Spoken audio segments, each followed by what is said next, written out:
Welcome to Tales, Tunes, and Tomfoolery starring Jerry Springer, along with Gene Galvin and me. I'm Megan Hills.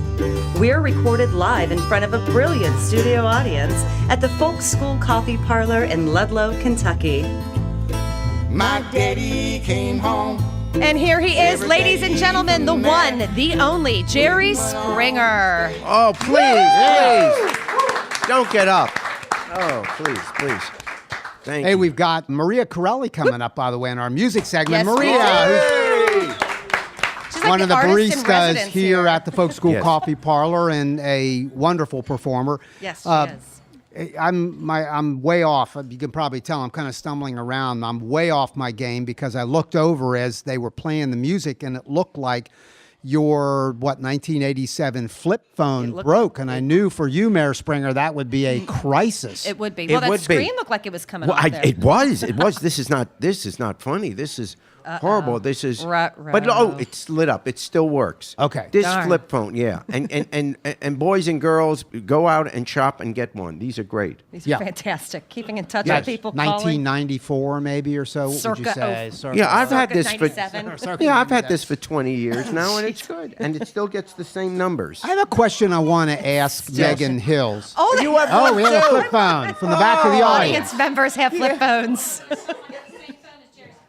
There you go. Well, you can't hear that, but she's lamenting that she Yeah. has a same phone as Jerry Springer. That's Flip something phone. to lament. Yeah. I have a question I have to ask Megan Hills. Yes. Ruh-roh.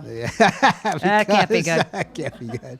Never Because she is the HR manager for the Correct. Jerry Springer podcast, Tales, Tunes, and Tomfoolery. Yeah. And I always hate it when Megan says, Gene, I need to see you in my office. Mm-hmm. There's nothing good comes after. It's not like you're getting a raise or. But here's the question. This show Praise. has no offices. Yeah, no. My office. Jerry, it's theater of the mind. Come on. Jerry, Play for along. Christ. Hey, that's what I'm This show saying. has no mind. Well, here's the, Never mind, no There we go. offices. There here's we the go. question, Yes. Megan. Sir. Yes, Straight sir. up question. Yes. Does the Jerry Springer podcast, do they drug test? No. No? Oh, yeah, you'll be the first one to say no. Yeah. Well, Yeah. No, here's, no. okay. Not I for us, not breathe for our and audience. sigh. Yeah, really. That crosses the line. I mean, 'Cause I- I don't, damn. I don't like cocaine. I just like the way it smells. Oh, for Yeah. You know, I think maybe we should implement that think now. maybe we should, I'm thinking yeah. possibly. Yeah, because Work-free drug place. Because I went to a party out on the Little Miami Trail Saturday night there something you'd around like a to tell us? campfire, and I did not partake in drugs, I would but hope I not. know there's secondhand smoke. Oh, so you're worried you would fail a drug test if I implemented I them. wonder. So I'm and thinking. if I did fail it, it would be that it was secondhand smoke. It's not that I Right. either ate any of those or. In all honesty, do you know how often I hear that? I was at a party. Yeah, do you hear I that was a lot? sitting all the time. man. Yeah. I would say probably. I mean, we get drug tests back pretty frequently that are not good. And you go over them. You're the one that sees them. You're the Absolutely. one really. Isn't Yeah. that? Isn't the irony of that, Rich? Yeah. Yes, That's I like saw. No, me cut it being HR from my show. That's No. it's not that ridiculous. Now, Megan Hills. Let's get this straight. Megan Hills is a. How do we always say youngish? A young- Youngish. no, I'm kidding. I'm kidding. Well, next to 35. us, who Next isn't? to you. But a Catholic, young Catholic woman from Reformed Catholic. a Reformed Catholic Yes. woman. Hey, Jerry, let me ask you a question. Since we're asking questions, as Yeah. long as they don't come I on didn't me. study. As Yeah. long as they don't come back on me. Okay, what's your question? Hey, I once heard, I was listening to radio, or maybe I saw it on somewhere, YouTube or whatever, you singing Elvis stuff.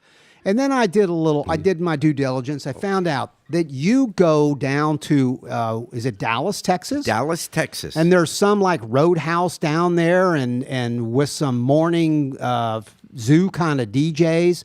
And they do, tell us the story, and you do some Elvis stuff. Yeah, I was down in Dallas several years ago doing some promotion, for our TV show with a station there that carries our show. And then I did morning radio. And it just happened to be on January 8th, which is Elvis's birthday. or was Elvis's birthday. So somehow that conversation got going, and then clowning around while they were talking to me, the morning zoo shows, Yep. I just started doing my rendition of Elvis. Well, one of the guys there also happens to own a bar, with entertainment every night.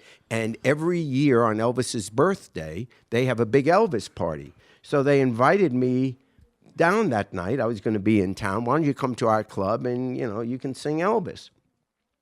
Well, everyone takes out not their flip phones, but their iPhone. Anyway, wound up on YouTube.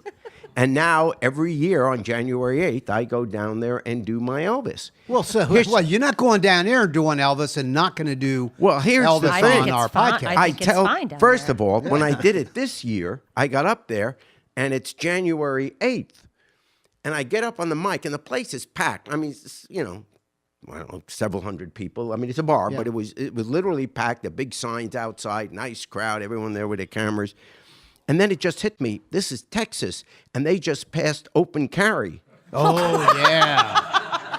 Good So point, Jerry. This is true. Good I point. get up there on the mic, and everyone's looking, this will be something Springer singing Elvis. And I said, I know this is open carry, so look. Yeah, put them away. They were all looking at me, and I hope they have a sense of humor about this. Yeah. If you don't like the singing, just raise your hand.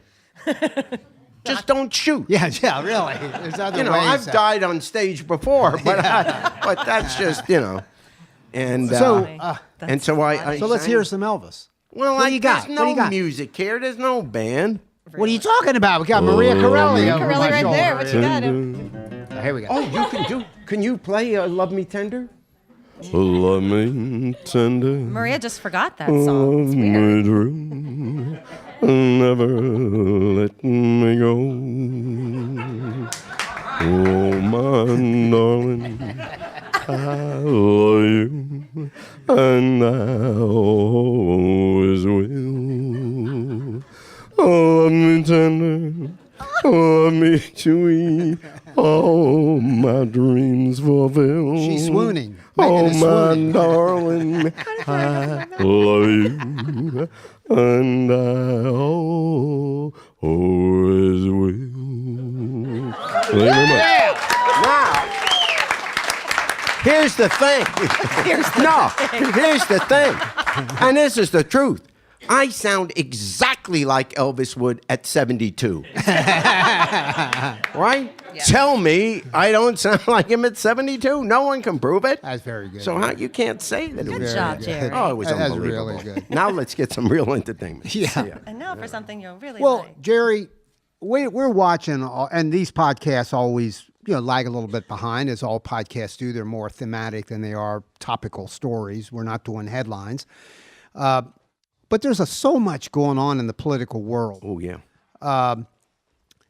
Sort it out for us, will you? Help us. Well, because there's been so much about, the Republican primaries and will it be Trump and can anybody stop him and Trump or Cruz and who's going to be in the establishment lane of the Republican Party in the primaries, et cetera.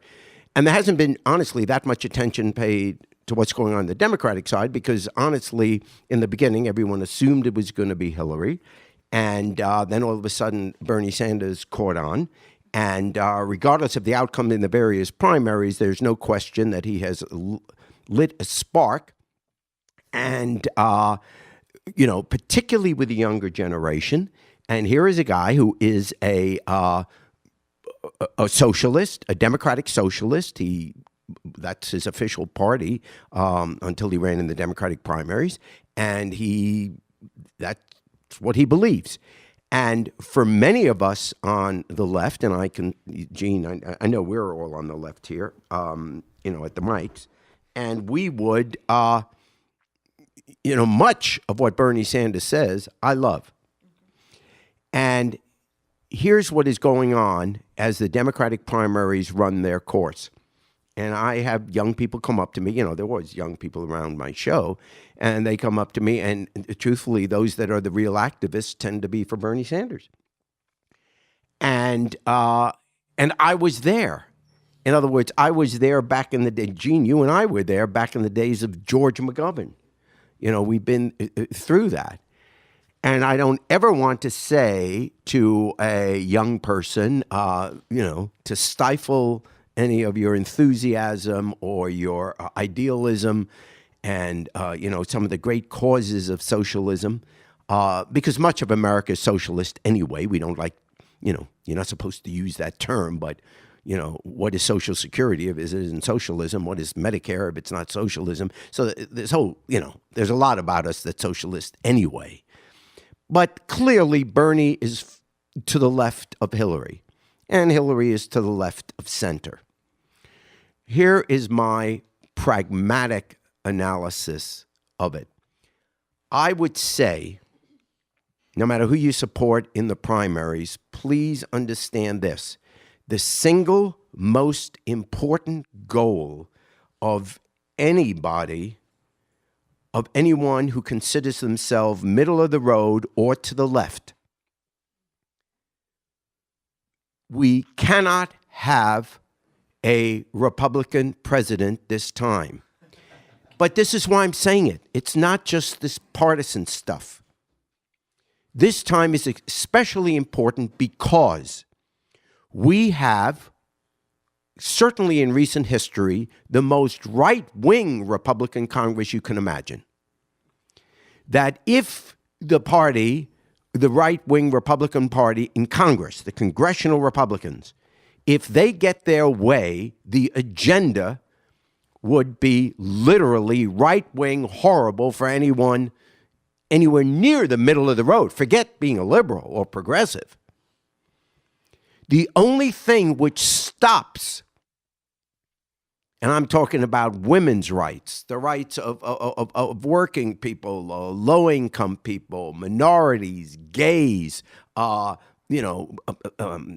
abortion rights, whatever it is. All those issues will be, not to mention the Supreme Court, will become the law of the land. The only thing which has stopped it is because there's a Democratic president that will veto and has anything that this Republican Congress passes along those lines. The danger is, even if there is a responsible Republican president, and some of the candidates running, I would consider responsible. They're not my point of view. I won't vote for them.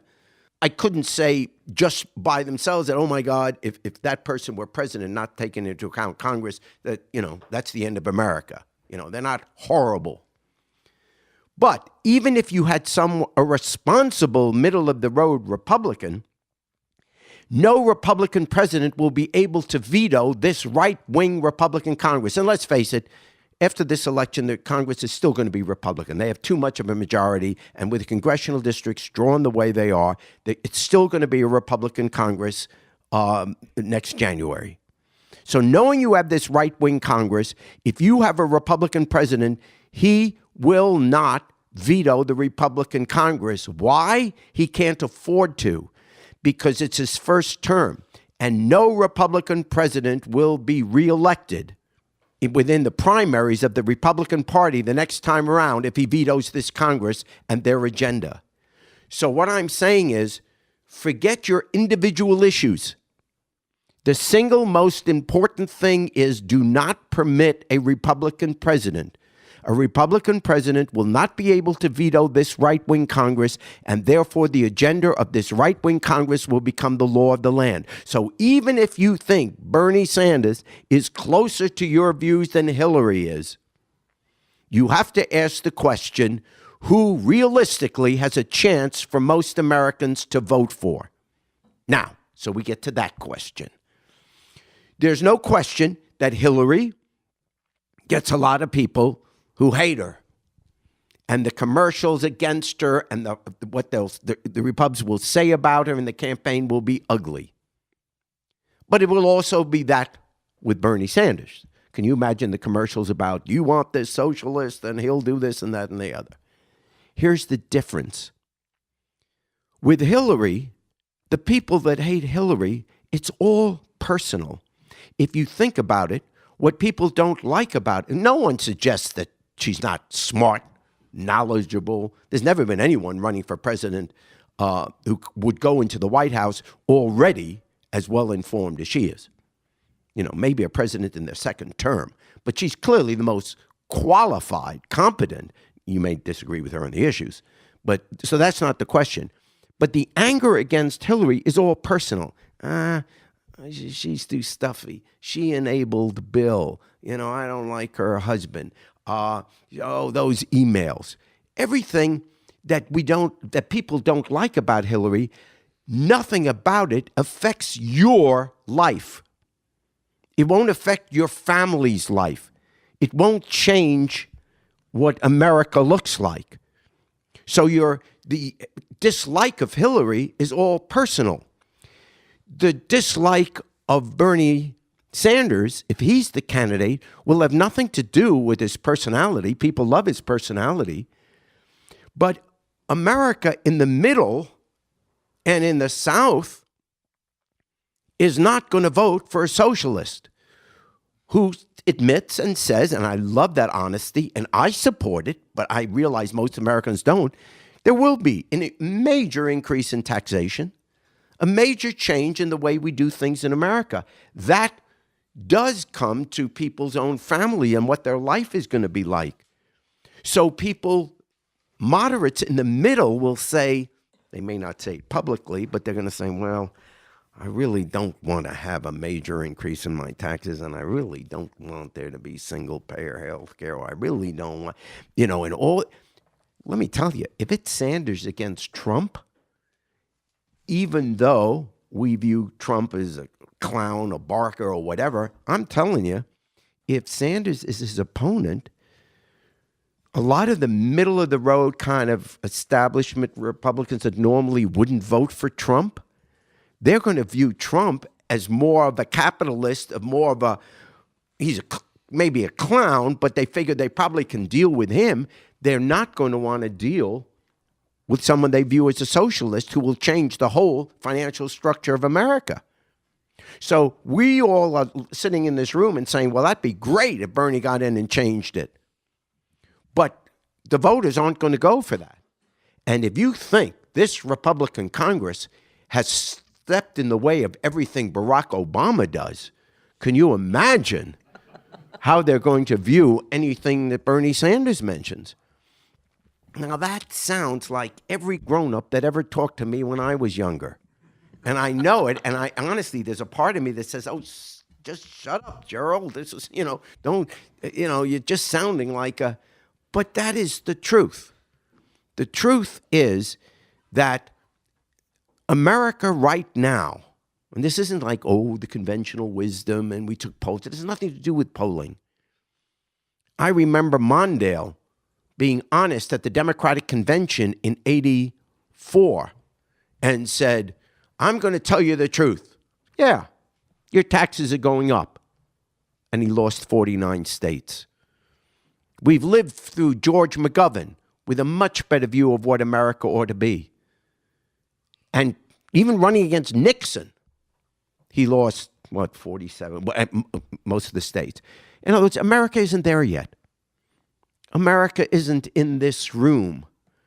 The American voter is still very protective of, I don't want to pay that tax. I don't want to do that. And if that is the reality, even if we don't like it, remember, we cannot have a Republican president because there'll be no one to veto this right-wing Congress that scares most Americans. That's the reason for supporting Hillary.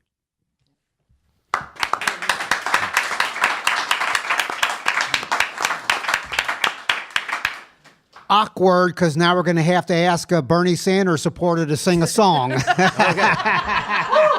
Yeah. It's okay. Hey, next time, let's get Jerry Springer here to give his thoughts. Never can find that guy. Hey, by the way, before we introduce Maria, and you mentioned George McGovern, but I have to remind us both, you and I were delegates to the Democratic Convention, New York City, 1980. Yes. For Ted Kennedy. Yes. And those same arguments. I mean, I'm with you, Jerry. It's very complicated situation. And we did get those speeches from the Jimmy Carter people because remember, Ted Kennedy was running an insurgent candidacy against a standing president, Jimmy Carter. and running on to his left, pretty far to his left, and in it, I don't know. Yeah, I mean, he didn't. the quick answer to that would be, and that's true, but the quick answer is, it wasn't clear that Jimmy Carter was more popular than Ted Kennedy. We were running against a very weakened candidate to begin with. I mean, we had a very weakened Democratic president at the time.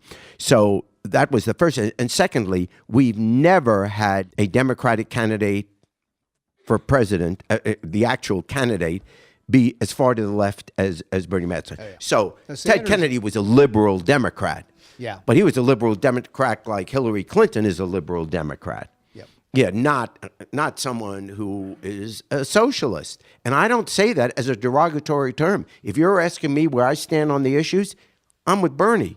But I can live with Hillary's position. I mean, where is she, she's on our side on guns. She's on our side on health care. She's on our side, on all the issues on the environment, on the issues that are important to us. Really, it's... the differences are minute, but the gamble to let a Republican president get in there because America is not, in other words, you better be damn sure that America is ready to vote for a socialist before you gamble. That's all I'm saying. It's the gamble I'm not comfortable with. Well, and it's funny, we were driving over here tonight talking about this, and the Republicans are dealing with the same issue, which is the establishment people. The more mature thinkers are saying, what are you about to do? Put this Donald Trump in, who in varying degrees they think is a maniac. And we worry on the Democrat side, we also want the strongest horse, the person who can get the most votes. It's pretty, we've never been in times like this before. No, these are new times, and Jerry and I and a lot of other people listening have been around politics for a long time. This is a very unique time. Let's switch over to some music, though. We're very, very lucky to have with us Maria Carelli, who is a longstanding friend of this podcast and Bernie Sanders supporter. I know. And Maria is going to do a couple songs for us. Maria, what are you going to start with? I'll start with one of my own. This one is one I wrote actually in the past year, I think at the beginning of this year. It's called Love Me Tender.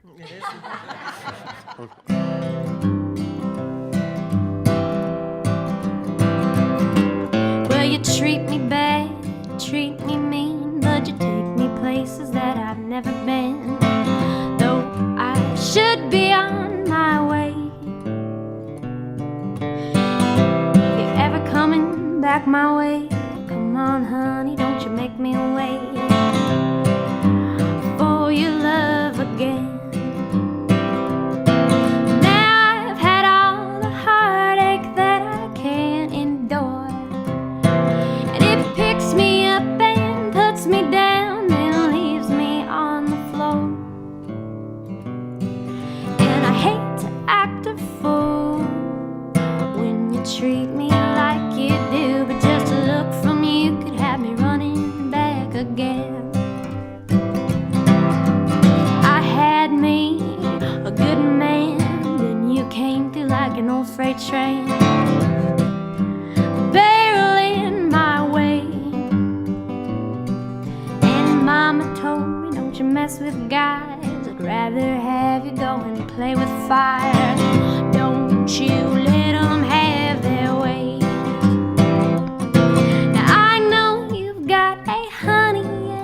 Calls you up at night, but from far away across the plains and through long distance lines, and I'll be here by your side when you've got no one at night, because a look from you could have me running back again.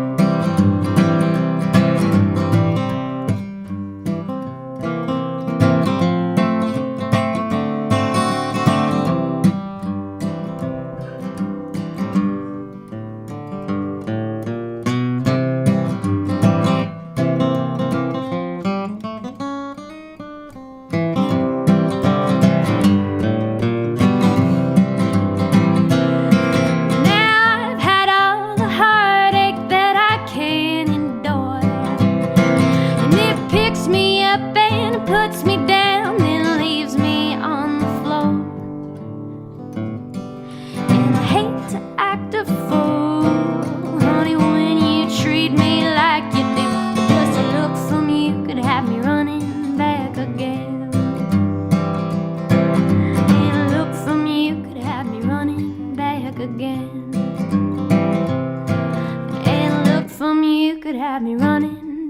back again.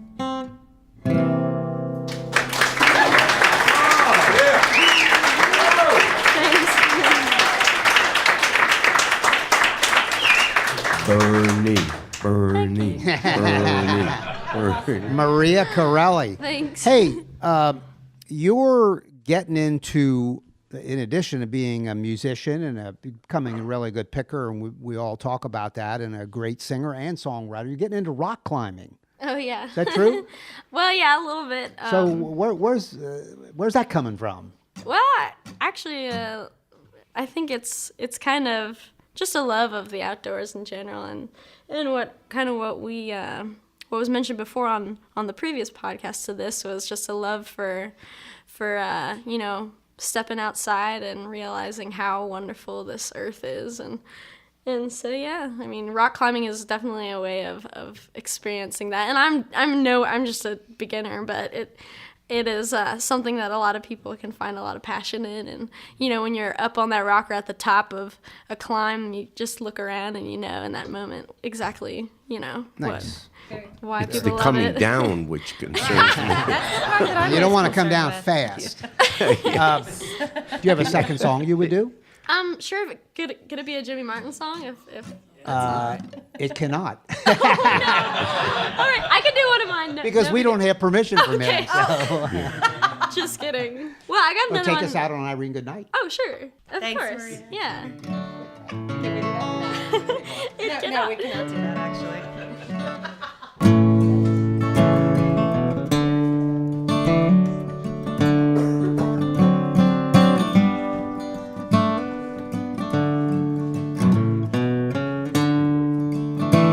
Last Saturday night I got married. Me and my man settled down. Now me and my man have parted. I think I'll go out and paint the damn town. Irene, good night. Irene, good night. Good night, Irene. Good night, Irene. I'll see you in my dreams. Sometimes I live in the country. Elvis Presley. Sometimes I live in town.